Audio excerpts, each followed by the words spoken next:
Welcome back to Curious Minds, a space where we explore mysteries, history, science, and the ideas that shape how we see the world. And every episode is a deep dive, grounded in research, storytelling, and curiosity. Today, we're wrestling with a question that really challenges the cozy narratives history often sells us.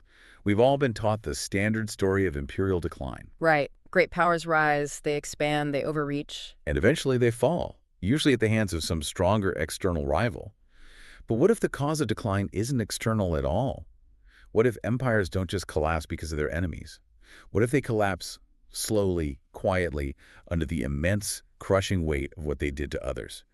Because when you look at Britain's current struggles, the deep economic stagnation that seems to just persist year after year, the grinding political chaos, the deep internal divisions splitting the nation, it looks less like a sudden reversal of fortune, And much more like something else. much more like slow, quiet, unavoidable karma. That concept, the idea of a historical recoil, is exactly what our sources are focused on today. This deep dive is built around what they call the karma lens. The karma lens, okay? And our mission here is to examine the source material that argues Britain's current struggles are not a coincidence.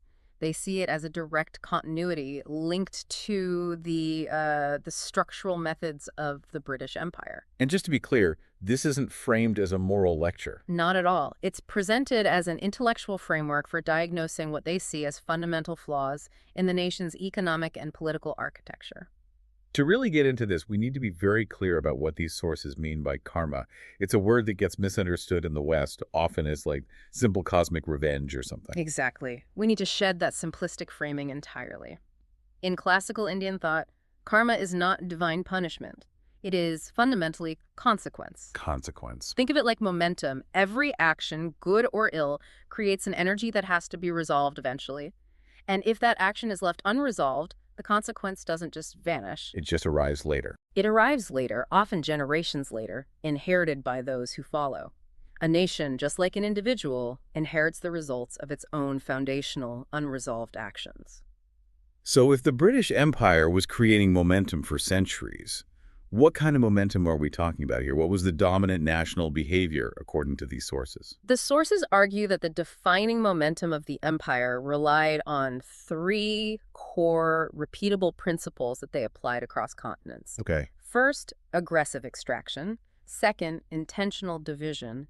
And third, deep political destabilization. These weren't accidental side effects of governance. They were the engineering principles. They were the engineering principles, and the central thesis is that the fragility, the deep financial instability, the political chaos we now see within the United Kingdom, the very center of that empire, is the inevitable recoil of those actions. So the system they built to fracture and drain the periphery has now turned inward on itself. That's the argument. It's now draining and fracturing the center. Okay, let's unpack this. And there's absolutely no better place to start this deep dive than with the crown jewel. The place that truly defined imperial wealth and established that extractive model, India.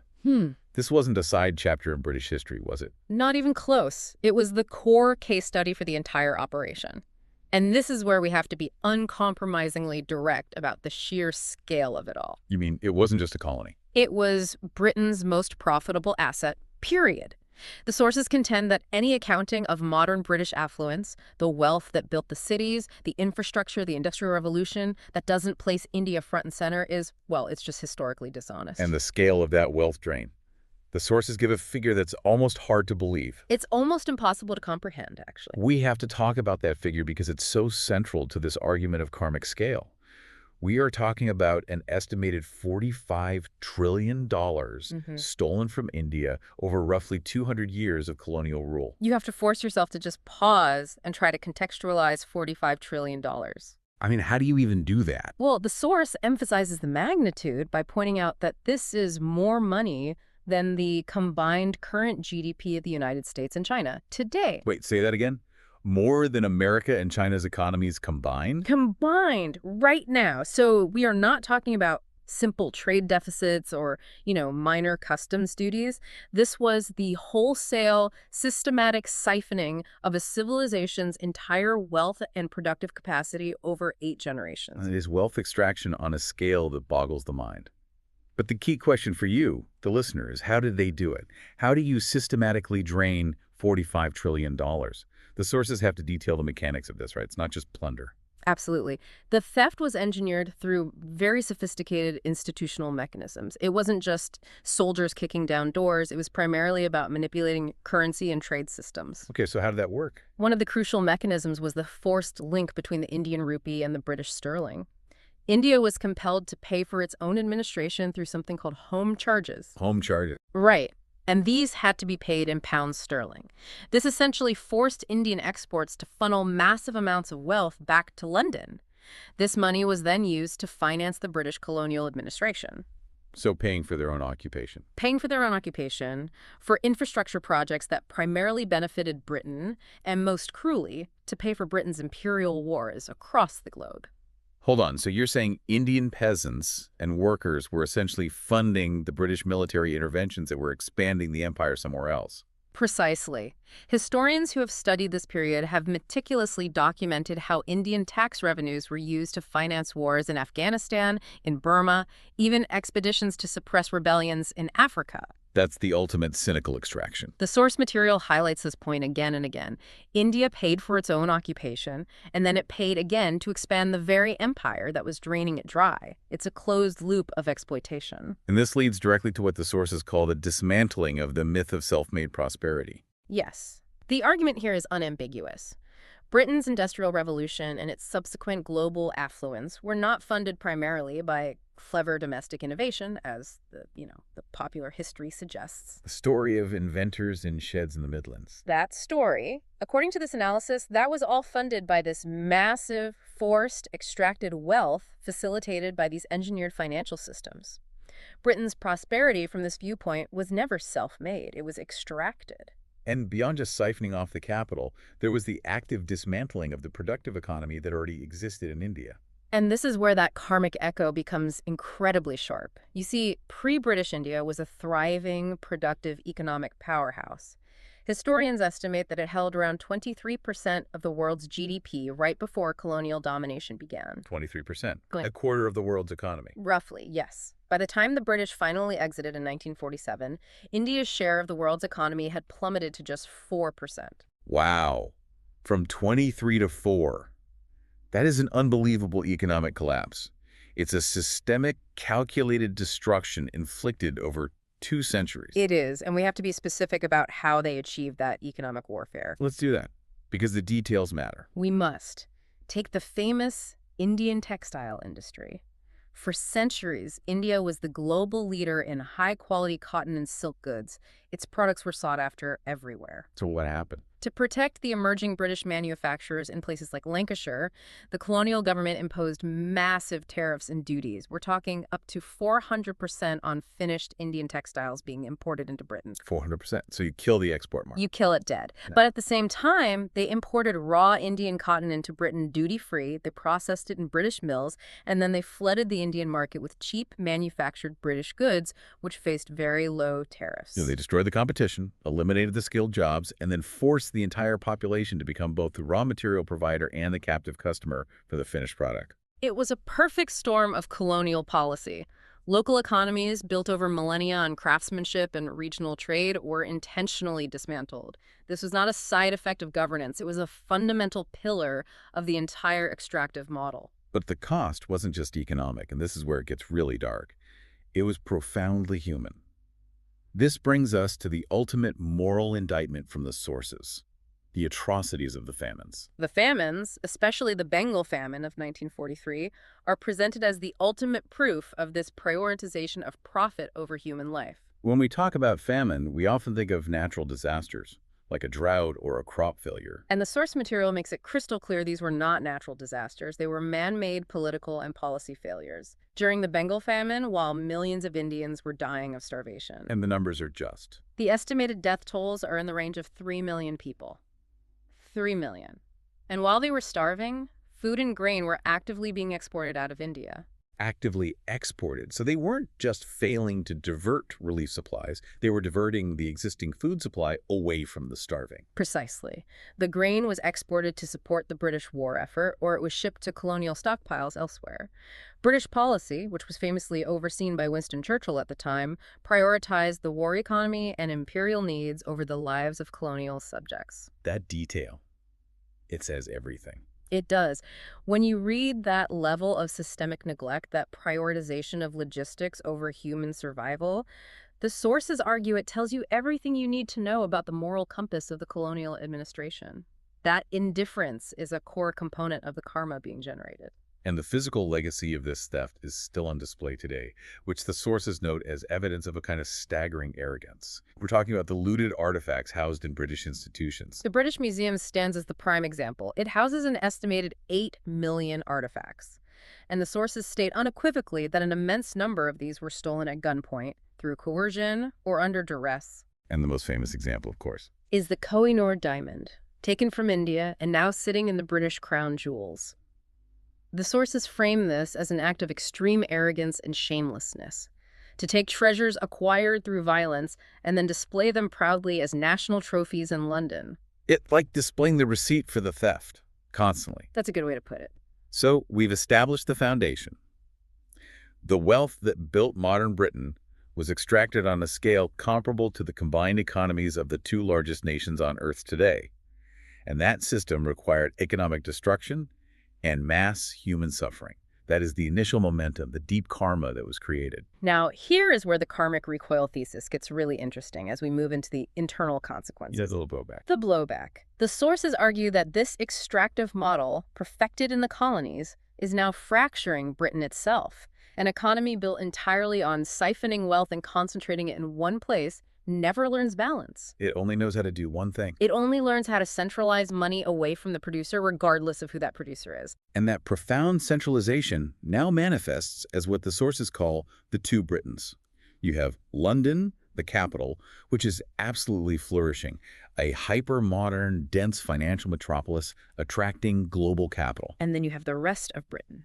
The Midlands, Wales, the North, the very regions that built Britain's industrial power being systematically hollowed out and frankly falling apart. The parallel drawn in the source material is explicit, and it's profoundly unsettling. Think back to the empire. The British administration built up Kolkata, Bombay, and Madras to serve their trading and administrative interests. They focused all the investment in infrastructure there. While intentionally neglecting the rest of the country. Exactly. They let millions starve in the vast network of Indian villages and rural areas. Today, the political establishment allows London and the wealthy Southeast to prosper, focusing all the energy, investment, and infrastructure development there. While the regions that fueled the empire's initial industrial success, the coal mines, the shipyards, the manufacturing centers, are collapsing. It's the same spatial economic inequality. But the victim is now domestic. But this isn't just about regional income differences, is it? The source material provides data showing devastating social consequences, mirroring that colonial inequality. That's the critical link. The data on inequality isn't just about bank accounts. It's about life and death. We are seeing data indicating that life expectancy is falling in former industrial regions of Britain. Falling, not just growing more slowly. Falling. This is a staggering public health crisis. In one of the world's richest countries, people in certain areas are literally dying younger because of chronic regional poverty, deteriorating public services, lack of access to good health care, and just general economic deprivation. While in London, it's still going up. It continues to increase in London. The gap is widening. Are we talking about marginal decreases here, or is the source arguing this is a genuine public health emergency that's directly linked to decades of systemic neglect? It is systemic. When the core industries left these regions decades ago, the government fundamentally failed to replace them with sustainable investment. This created large-scale unemployment, which led to these generational cycles of poverty, poor diets, increased stress, and the closure or decline of local healthcare facilities. The physical decay is a direct outcome of the economic neglect. It's a direct outcome of the economic neglect that started when the national focus shifted entirely to the financial sector in the South. This is the structural inequality of empire turned inward. And the political failure to address this was supposedly going to be fixed by Boris Johnson's government with a leveling up agenda. What did the sources conclude about its success? The sources are conclusive and deeply critical. Leveling up failed dramatically. A major report examining the period between 2019 and 2024 found that regional inequality actually worsened. It didn't improve. So it went backwards. It went backwards. The ambitious program failed on more than half of its own stated targets. And critically, key areas that define community health like local pride, housing, and general health outcomes actually got demonstrably worse during that period. And the prediction is that the gap will just keep growing. That's what the source predicts. The gap will be even bigger by 2030, reinforcing this pattern of the capital extracting from the regions. The system itself seems designed to reinforce this internal extraction, which brings us to the structural bias in the financial system. The source material details how the British tax system actively favors the wealthy elite who are concentrated in the South. This is the Operational Handbook of Internal Extraction. The tax system explicitly favors those who derive wealth from passive income, primarily property and investments, over those who earn a salary from productive labor. Can you break down those numbers? Sure, a high earner in a skilled job, a doctor, an engineer, might pay up to 49% in income tax.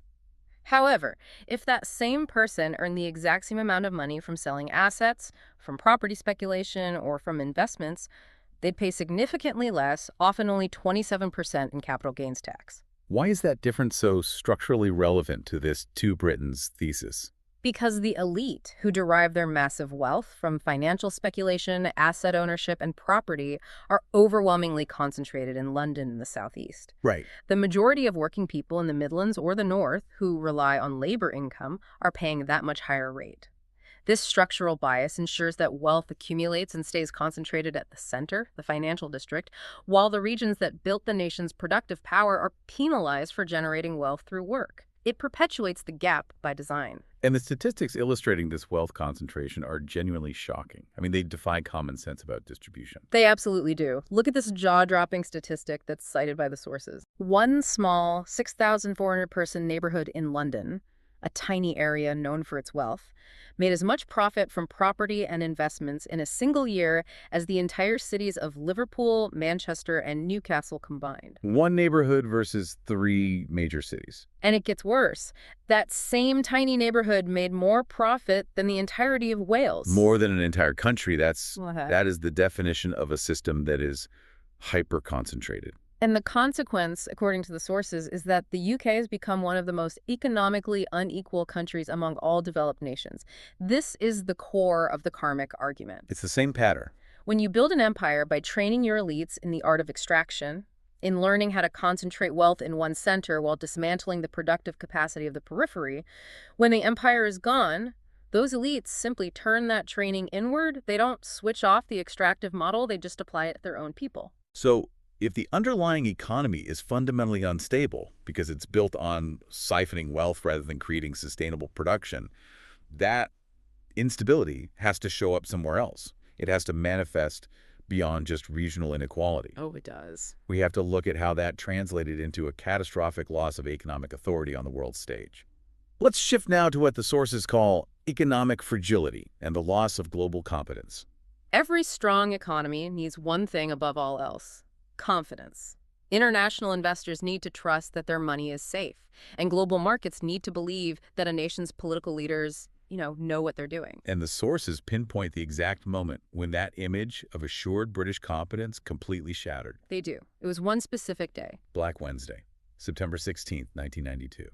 Before this day, Britain, for all its faults, was still seen as economically smart and stable. The pound was a global reserve currency for a century. And that historic reputation died in a single day. Black Wednesday was the moment Britain showed the world it was economically adrift and vulnerable. Can you just set the scene for us? What was the situation?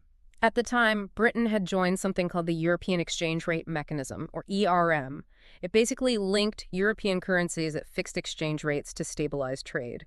The core problem was that Britain was forced to defend the value of the pound at an artificially high rate against the German Deutschmark. And then Germany raised its interest rates to manage its own post-reunification inflation, which put Britain in a trap. Exactly.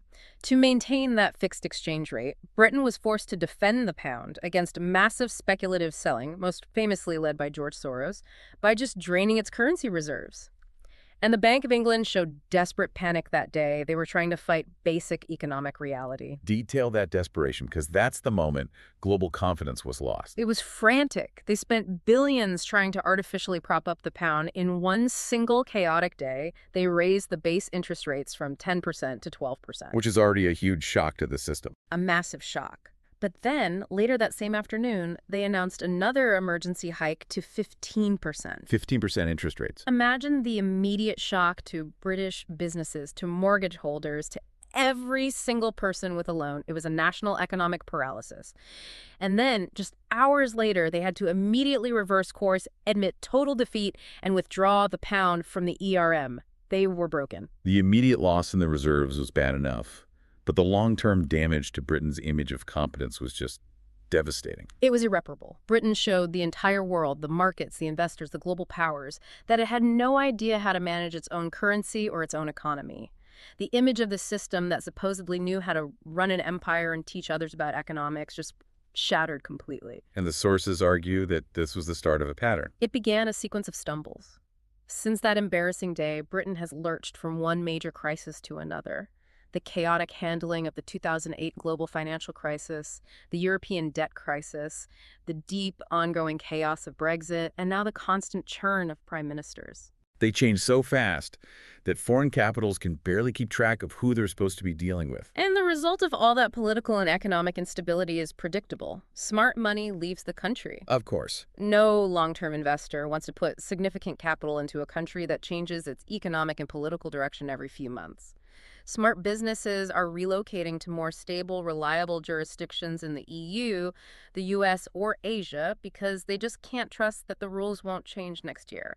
Britain has become unreliable. This inherent instability, though, is kind of masked by the apparent success of one massive, all-consuming sector, finance.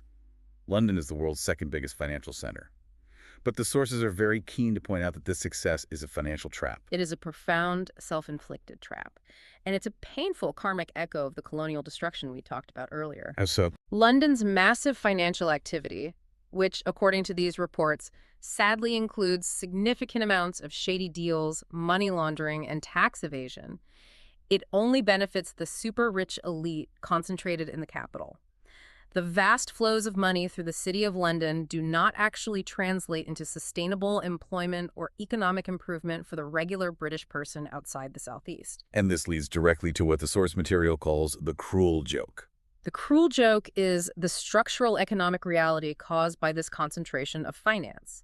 Because London's financial sector is so immense, drawing in vast amounts of capital, it keeps the value of the British pound artificially high. Right. This high pound then acts as a massive anchor, making it nearly impossible for British manufacturers, those remaining factories outside London in those hollowed-out regions, to compete globally. Because their products are too expensive. Their products are simply too expensive for foreign buyers because the currency exchange rate is inflated by London's speculative capital. So the very thing making London rich financial speculation is actively destroying the rest of Britain's ability to make and sell products on the world market. It's the perfect illustration of the karmic recoil.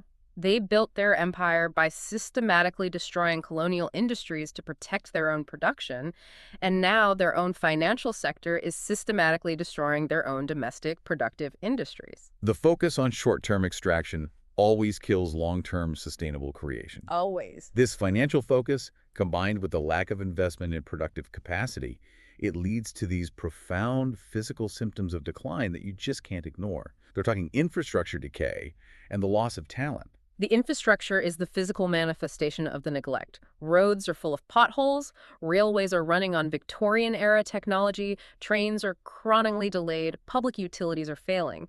This outdated system drastically lowers productivity, which means British workers are less competitive internationally and they earn less money. And this feeds directly into the brain drain. The brain drain is a powerful consequence, isn't it?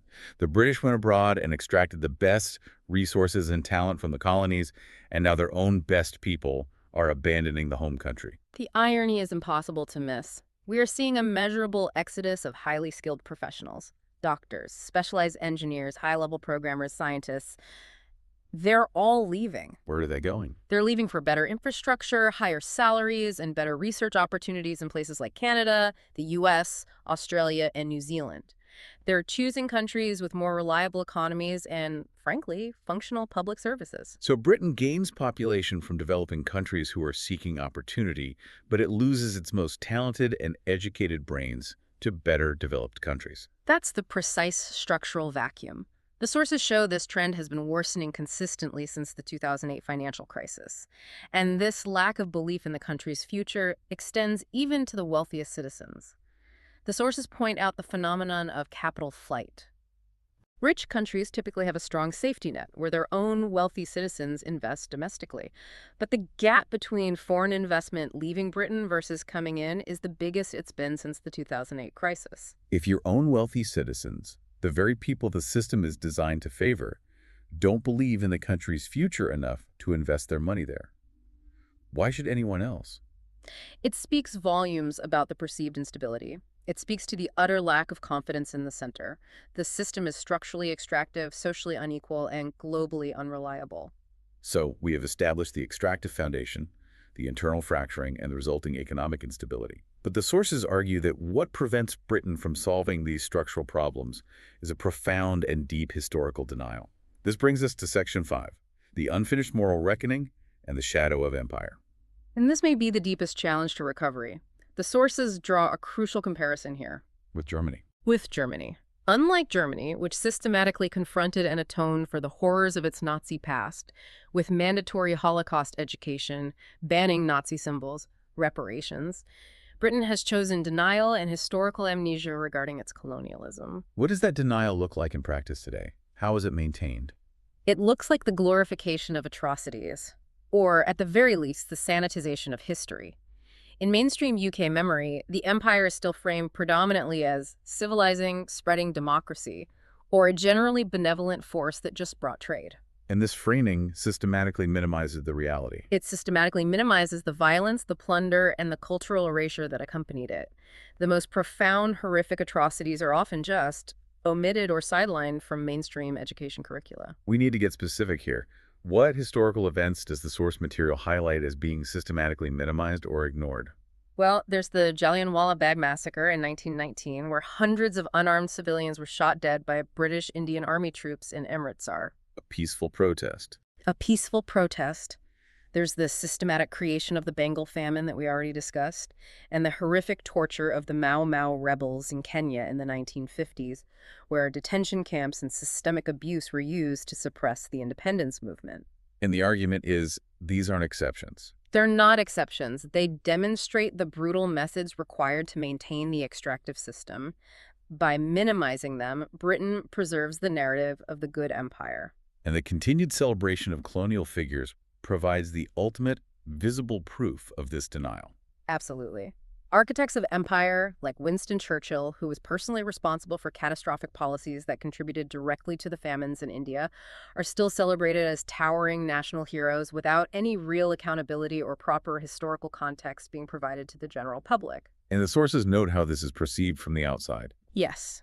They note that Indian audiences view this refusal to reckon with Churchill's colonial legacy, the decisions he made that led to the death of millions, as a profound act of historical denial, not just ignorance.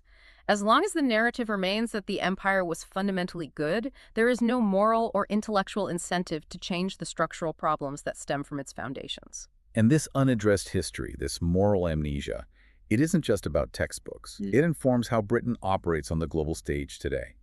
The sources argue the mechanisms of empire have simply been rebranded, leading to empire without empire or neo-imperialism. That's the critical foreign policy connection. The sources show how historical imperial methods translate perfectly into contemporary foreign policy. Let's look at the concept of indirect rule. This was the system the British conclusively established after the Indian Uprising of 1857, and it was exported globally. Can you walk us through the mechanics of indirect rule? How does it differ from just direct control? Well, the empire learned that direct, costly military occupation led to constant rebellions and high administrative expense. It was cheaper and, frankly, safer to rule through regional puppets. Okay.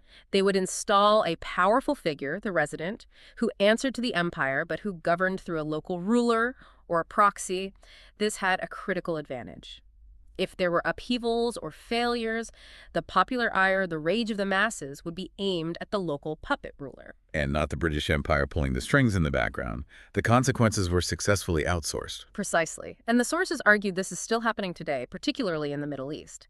This indirect rule mechanism, perfected in India and the Gulf, is now applied to the current political relationship with the Gulf Cooperation Council states. So how does that look now?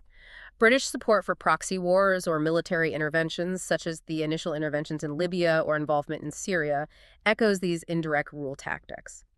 The sources specifically identified the British political establishment as the main Western backer behind the Saudi-led war on Yemen, which was launched in 2015. Wait, I thought the United States was largely blamed for the destruction and the humanitarian crisis in Yemen. How does Britain fit into that outsourced responsibility? And that is the power of the imperial playbook updated. While former British foreign secretaries might publicly claim that only the U.S. possesses the might to put the situation right and has a threefold responsibility for the crisis. The real influence is exercised indirectly. Exactly. Yeah. British support comes in the form of massive arms sales, high-level intelligence sharing, and direct military advising to the Saudi-led coalition. And reports of British Special Forces injuries while fighting in Yemen provide clear evidence of direct, significant British involvement on the ground. So it shows power being exercised and directed without taking primary responsibility for the subsequent consequences. Yeah. They stay in the shadows while the conflict rages. It is the imperial playbook updated for the 21st century. Maintain influence, sell weapons, guide strategy, but outsource the mess, the destruction, and the humanitarian accountability to regional proxies. And this lack of accountability for global actions is itself generating future instability. And the sources even connect this long-standing strategy of using enemies against enemies, a geopolitical chess move, to the rise of modern extremism, arguing that karma doesn't need flags or colonies. It follows behavior. That statement encapsulates the ultimate recoil. The cynical calculation of the enemy of my enemy is my friend was employed by the British, and later the U.S. inherited the mantle during the Cold War. For decades, Western powers used armed Islamists as tactical allies against geopolitical rivals. Like in Afghanistan. The source material, citing major financial papers, details how figures like Osama bin Laden's Mujahideen were viewed as effective Cold War allies of the West, armed and financed to fight the Soviet Union in Afghanistan. And the profound unintended consequence of arming and supporting those groups for short-term geopolitical gain, the recoil, is the global rise of terrorism and destabilization that has plagued the West ever since. Exactly. This historical behavior, the manipulation of extremist groups for strategic advantage, demonstrates that the consequences of reckless power exercised without responsibility are profound and global. It proves that karma follows behavior, not just geography. That brings us to our final synthesis. This deep dive isn't just a story about decline. It's a story viewed through the eyes of those who suffered under the empire, particularly India, which is now emerging as a major global power itself. For India, Britain's decline is viewed with a deep historical perspective. The sources suggest it's a lesson, not necessarily a celebration of past suffering. They understand civilizational rise and fall. Over millennia, the core lesson being drawn by contemporary Indian commentators is that empires that prioritize power without responsibility, empires that forget dharma, which implies moral and structural integrity, will eventually lose their internal legitimacy long before they lose their external power. It's the idea that success built on theft and misery just cannot last forever, because it builds nothing fundamentally sustainable at home. Precisely. Britain stole wealth, shipped it home, and called it success. But the sources suggest that the lesson for emerging powers like India is the opportunity to avoid these exact mistakes. Right. India, now growing rapidly, has the opportunity to build a nation that uplifts every region and every community, thereby avoiding the internal fracturing and the deep regional inequalities that now plague the UK. The sources stress that India needs to stand tall, not because it conquered others, but because it truly empowered itself and every community within its own borders. And the broader pattern confirms this principle isn't isolated just to India's experience. Absolutely not. If we briefly touch on other regions, Africa, Ireland, the Caribbean, the Middle East, they all share similar scars that contribute to ongoing instability today. The borders. The arbitrary borders that were drawn by the British for the sake of colonial control now fuel conflict in every single one of those regions, from the Gulf to Kashmir to the African continent. This shows that Britain no longer commands the outcomes it once engineered. It demonstrates its diminished global command and proves that those imperial decisions continue to generate global instability. So if we pull all these deep threads together, the financial, the social, the political, the moral, what is the real synthesized message of this deep dive? The real message is that karma is memory. Nations, like individuals, inherit unresolved actions and the momentum they created.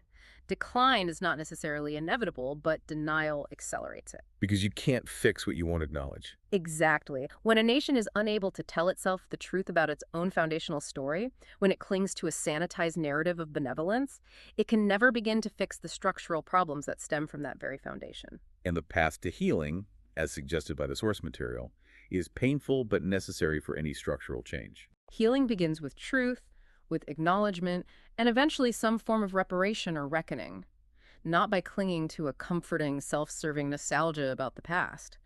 Until that internal reckoning happens, the cycle of internal extraction, external interference, and systemic instability will just continue to weaken the center, regardless of who is in power. We started this deep dive with a provocative thesis, and we'll end it with one final thought for you to consider. Britain didn't just lose an empire. It lost the story it told itself about that empire. And karma doesn't erase nations, it forces them to confront who they really were. So that's a wrap on today's deep dive. Thank you so much for spending your time with Curious Minds. If you found this discussion interesting, feel free to like, comment, and share your thoughts. And as always, stay curious, stay grounded, and hope to have you join us for the next one.